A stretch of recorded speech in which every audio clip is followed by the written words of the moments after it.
Tadi dia ngomong juga kan kayak ya gimana kalau misalnya kita Nenden dijemput-jemput terus kalau misalnya Nenden pengen nikah punya keluarga ya Nenden kamu udah mikir nikah aja anak kamu aja kamu tanggung jawab gak? Aku tanya. Aku udah nggak minta duit sama kamu, nggak ada Nenden satu perak pun. Tapi kamu nggak ada nanyain kondisi anak kamu. Iya, tapi kan Di telepon aja nggak pernah.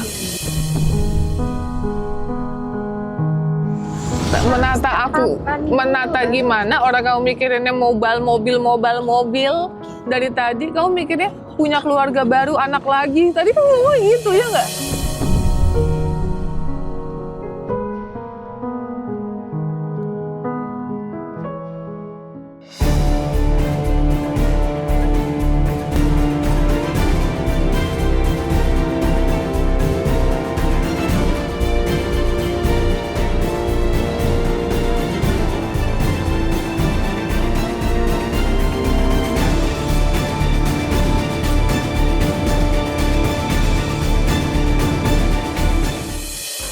Guys, assalamualaikum warahmatullahi wabarakatuh. Waalaikumsalam warahmatullahi wabarakatuh.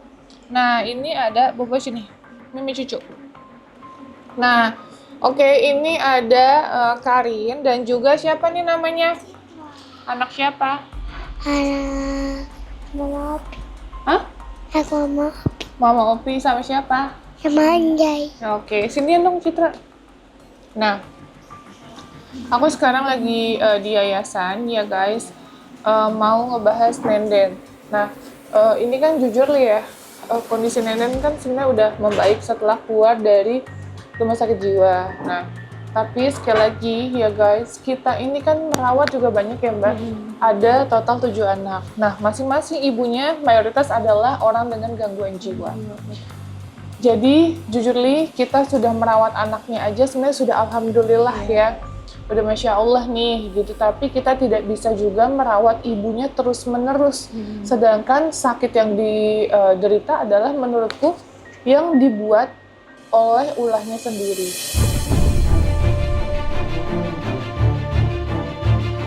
Kenapa aku bilang kayak gitu?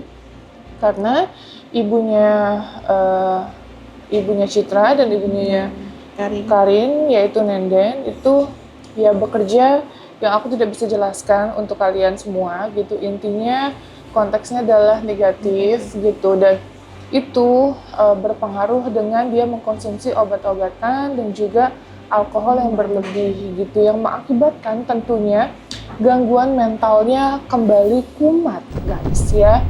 Jadi saya selalu bilang kita punya keterbatasan dalam membantu ya guys, karena yang pertama kita independen ya, berdiri di kaki sendiri tanpa ada bantuan dari pemerintah atau ada donatur tetap.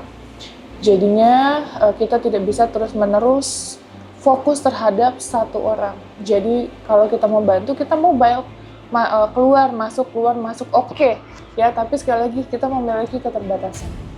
Dan mungkin saya tegaskan untuk yang terakhir kali bahwa ini adalah pengobatan yang terakhir ya, karena dia pun memiliki keluarga ya Mbak, yang notabene keluarganya banyak, keluarga besarnya gitu, yang artinya sebenarnya kalau ada yang peduli terhadap Nenden dan juga keluarganya, harusnya sih gotong royong, saling membantu, saling tolong-menolong maksudku, untuk melakukan pengobatan rutin terhadap Nenden dan juga ibunya. Nggak harus kita, yang konteksnya kita adalah yayasan ya Mbak, yang udah merawat anaknya gitu. Ya nggak bisa juga ibunya kita rawat, misalnya neneknya kita rawat, terus anaknya kita rawat. Banyak guys yang harus kita lakukan. Dan ini terakhir ya, ini terakhir kita membantu Nenden dalam pengobatan. Oke? Karena jujur kita selalu melakukan yang terbaik, udah sembuh kumat lagi, karena kayak gitu, udah sembuh kumat lagi, mau sampai kapan Desti ya? Ibunya Naila aja ya, Masya Allah ya Mbak, kemarin cerita ya bahwa Bu Dini udah bisa ke rumah sakit sendiri.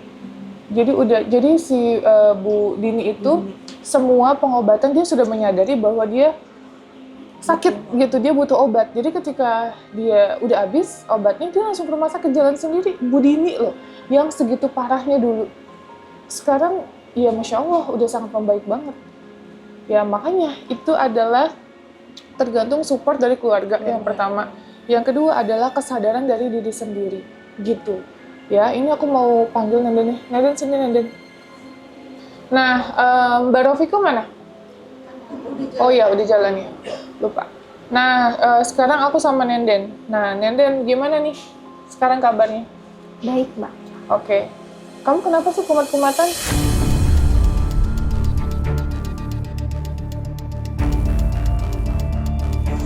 Enggak kumat. Tuh kamu denial, selalu kayak gitu. Jujur lu ya Nenden, saya tuh dari awalnya respect Iba sampai saya akhirnya jadi tahu karakter kamu gitu loh.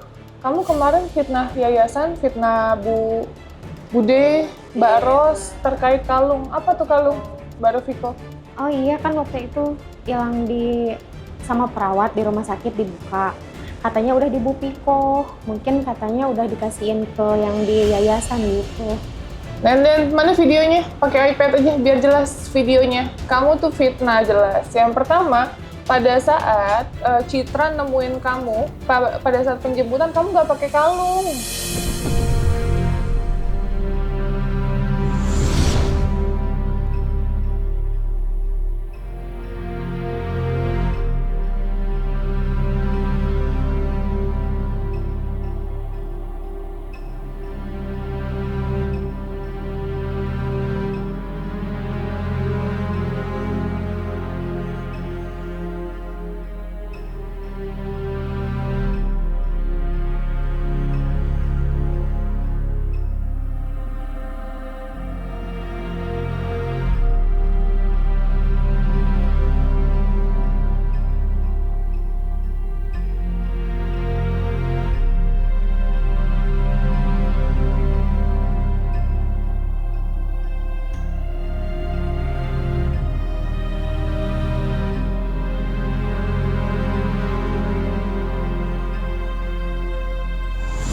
Waktu pertama Mbak, waktu di kosan. Itu tidak pakai kalung, Nenden. Kita lihat videonya ya, supaya sama-sama kita lihat ya, supaya nggak ada namanya fitnah dan halusinasi ya. Jadi kalau kamu halu aja, jangan fitnah-fitnah yayasan kita ya. Kayak yayasan kita Mbak. Even si siapa namanya yang duitnya banyak? Yang pakai hijab? Yang udah sembuh siapa namanya? Nurlela. Kalian tahu Nurlela punya uang 1.800.000 kalau nggak salah, 1.800.000. Ada iPhone, ada emas, iPhone-nya 2 ya. Terus ada emas, ada apalagi banyak banget, satu pun nggak ada yang hilang. ATM ya. Jadi kan emang Nurlela ini suaminya atau apa kerja di kontraktor ya. Pokoknya ya intinya kita hanya membantu mau dia seperti apa kondisinya, tapi kayak kemarin kita lihat sih waktu kita penyebutan kondisinya dia dikontrakan ya, jadi kita nggak tahu kalau emang dia orang ada kah atau enggak kah, tapi yang jelas uangnya banyak banget. 1.800.000 menurut kita banyak loh, karena nggak pernah ada ODGJ bawa uang ya guys di yayasan kami, toh yayasan kami juga gratis, ada nggak dimintain uang? Enggak, Mbak. Ya, ini kita lihat sama-sama videonya biar nonton sendiri, biar nggak ada fitnah bahwa pada saat penjemputan Citra kita ke daerah mana? Purwakarta ya? Dikontrakannya di mana? Di Bandung. Yuk, nih. Gak apa-apa, tunjukin aja sama dia. Penjemputan pertama. Nah ini. Yang mana? Ini kan? Yang kedua. Nih, lihat. Ya. Penjemputan yang kedua ya. Nanti bilang ada di adiknya lah, ada di mananya lah, segala macam lo, kate lo. Ada nggak pakai kalung? Ada nggak pakai kalung? Ada nggak pakai kalung? Jangan fitnah-fitnah kita, hah? Iya maaf. Ada nggak?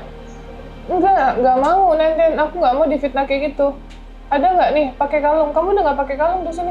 Tuh, udah tidak ada pakai kalung. Ini penjemputan bener nggak kedua? Ini ada Citra. Iya Mbak. Ini baju saya kayak gini. Ada part 2 itu. Ada nggak pakai kalung? Nggak ada. Ya, terus kenapa bilang ada kalung? Iya, dibilang katanya sama Bude, sama Viko. Kenapa? Kata perawatnya kan waktu itu ke Kamu rumah nggak sakit pakai kan? kalung. Enggak. Kenapa ada perawat-perawat? Orang saya tanya di sana perawatnya aja nggak ada yang tahu.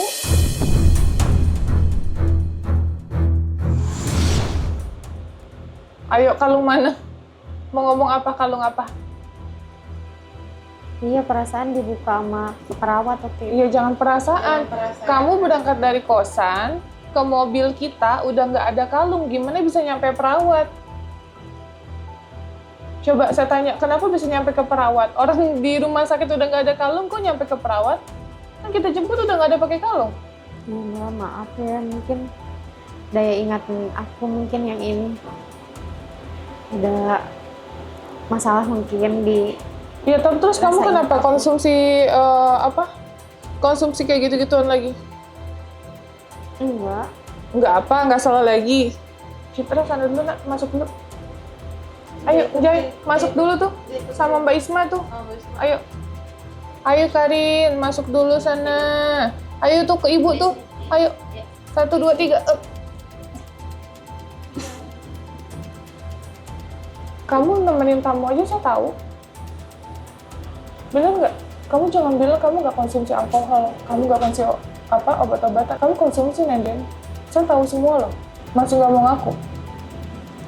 Terus Mbak, maaf ya bukan mengalihkan pembicaraan. Waktu Mbak jemput kemarin, aku tuh habis nagih uang di Bibi.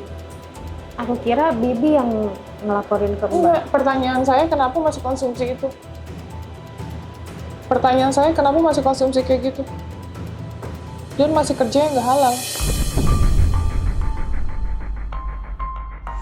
Enggak kok Mbak, aku udah nggak konsumsi yang lain-lain. Kamu kok. sebelum dijemput masih konsumsi, Nenden. Jangan dibilang saya nggak ada videonya. Saya ada videonya semua. Saya di videoin loh. Kamu lagi kayak gitu. Gimana kamu nggak stres lagi kalau kamu kayak gitu? Si Putri yang suka ngedit-ngedit foto Mbak. Kamu nggak usah nyalahin orang. Emang Putri ikut kerja bareng sama kamu? Enggak. Yang videoin bukan Putri. Kamu kerja pakai baju seksi-seksi juga, aku tahu. Banyak yang ngirimin ke kita.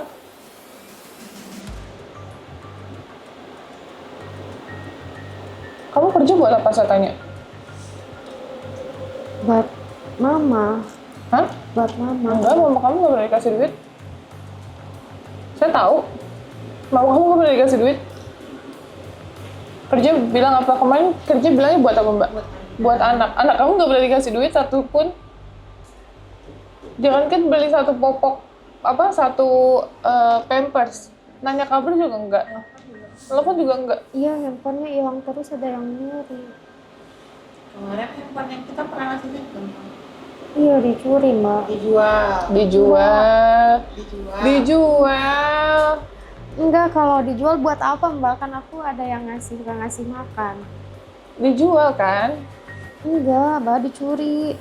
Dicuri siapa? Orang jelas dijual.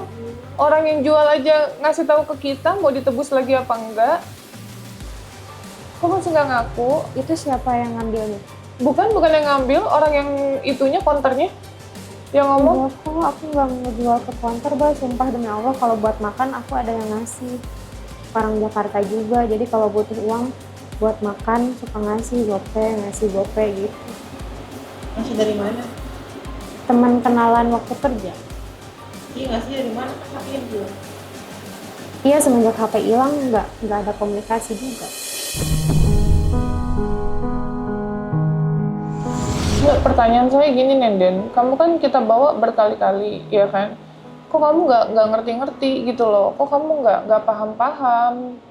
Kamu tuh sakitnya kamu buat gitu loh. Coba kalau kamu nggak konsumsi kayak gitu, kamu nggak bakal kumat, by the way. Kamu konsumsi kayak gitu ya gimana orang nggak mau kumat? Enggak, Mbak. Saya ngerawat anak kamu tulus loh. Saya sekolahin semuanya. Masa kamu ibunya yang melahirkan kamu nggak ada peduli-pedulinya? Jangan bilang kamu peduli. Kamu ngeliat anak kamu aja nggak ada rasa kangen, rasa apa gitu, dicium, dipeluk, nggak ada. Kamu udah edik tau? Hah? Enggak, Mbak. Itu mungkin waktu dulu kali. Waktu dulu apa sih, Nenden? Saya bukan anak kecil. Enggak, Mbak. Masih nggak mau ngaku? Iya. Enggak suka, Mbak. Enggak suka. Maksudnya, kalau selain minuman di tempat kerja, aku nggak pernah. Makanya aku ngejauh dari teman-teman pergaulan kayak Putri. Aku menjauh. Kamu sekarang nyalain orang. Kemarin kamu nyalain saya. Masih nggak mau ngaku? Hah? Masih nggak mau ngaku apa gimana? Emang enggak, Mbak. Makanya Nenden ngejauh dari pergaulan mereka. Capek ya emang ya ngomong sama dia. Capek beneran.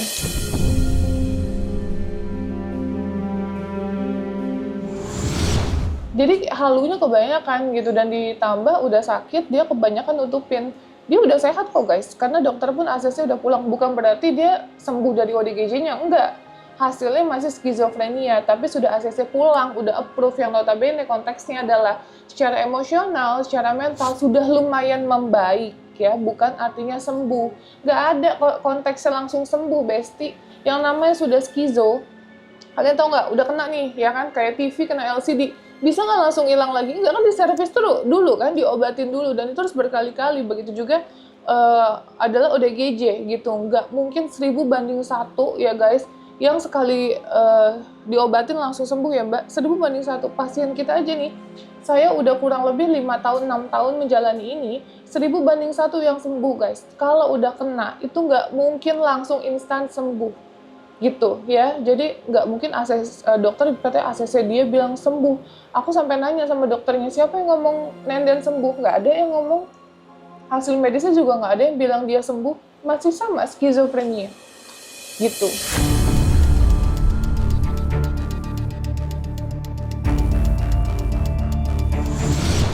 Terus kamu sekarang bilang nggak punya handphone. Kamu bilang punya handphone untuk komunikasi, untuk ini, untuk itu. Handphonenya malah dijual, malah untuk buat aplikasi. Emang saya nggak tahu kamu punya aplikasi.